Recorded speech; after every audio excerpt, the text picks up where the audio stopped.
In 1961, after 4 years of dabbling with abstract expressionism, Roy Lichtenstein burst onto the scene with a show of an entirely new art at the Leo Castelli Gallery, one of the most important galleries in New York. Lichtenstein exhibited paintings that depicted infantile cartoon characters like Mickey Mouse and Popeye. It was a real assault on the eye. To emphasize the lack of artistry involved, Lichtenstein even signed works with a copyright symbol. Lichtenstein's goal was to create what he called, quote, a painting that was despicable enough so that no one would hang it, unquote. He came close to succeeding. In 1964, Life magazine asked if he might be, quote, the worst artist in the U.S., unquote. Basically, he had chosen to paint in the style of commercial art. That is to say, a style of something that was not considered art. Sound familiar? Lichtenstein was updating the Dada strategy that Duchamp had pioneered just before World War I with his chocolate grinder, based on mechanical drawing. But some critics wondered why Lichtenstein had to make his point with comic strips that were so very infantile. The criticism must have stung, because the following year he changed his sources to comic books intended for older audiences. Drowning Girl of 1963 is a good example. It deals with the pain of young love, of a girl driven to what seems to be suicide, and all because of a boy named Brad. Even as paintings like this one hyped up the emotion with its content, they delivered it in a mass-produced style that was necessarily depersonalized. There seems to be a total disconnect between content and form. Or was there?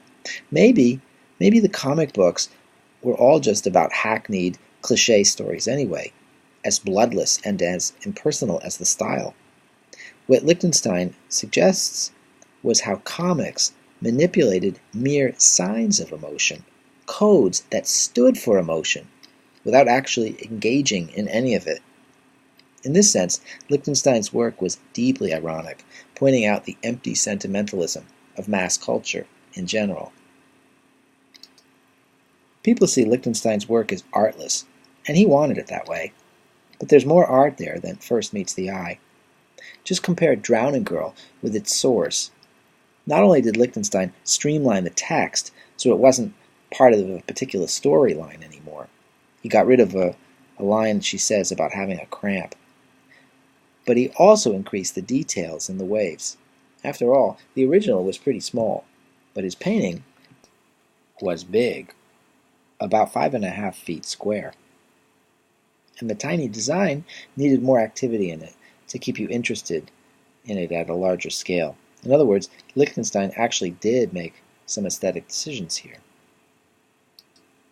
Lichtenstein had studied with the regionalist Reginald Marsh, the painter who made Tattoo and Haircut, and at the very least, he took from Marsh a deep appreciation of aesthetics and of art history. From comic book subjects, Lichtenstein went back in 1965 to making paintings about fine art, first about abstract expressionism, but this time the way Rauschenberg and Johns had, to comment on the way that the Abex brushstroke was a sign for emotional release, but only a sign. It didn't actually have any emotional release in it, not intrinsically. Little Big painting from 1965 manipulates the code of Abex without any more passion than an offset print machine. You'll see here that Lichtenstein incorporates Ben Day dots, those little round black circles that commercial printers use to create ranging shades of gray, depending on how densely or sparsely the dots are grouped. When he started this technique with stencils, the dots didn't always print very well on his canvases, so he cleaned them up by hand. But nobody had to know that. As far as viewers were concerned, there was what seemed to be no personal touch in the work. That impersonality continues with the choice of colors. Red and yellow. Primaries. Colors that come that way, without any manipulation by the artist. And black and white. These are the components of Piet Mondrian's mature paintings, which Lichtenstein admitted to admiring. Soon after that, by 1967, Lichtenstein's interests shifted again toward creating paintings that look back to a style of the decorative arts that he knew from childhood, Art Deco. From the Ionic column on the left to the ocean liner on the right, the picture presents the classical and industrial illusions that the Art Deco style was all about, as it had developed in Paris at a famous exposition in 1925. Interestingly, Art Deco was a kind of pop cubism, which may also explain his attraction to it. But we shouldn't neglect to note that with this work, Lichtenstein has gone back to inventing compositions, perhaps because of a desire for greater complexity.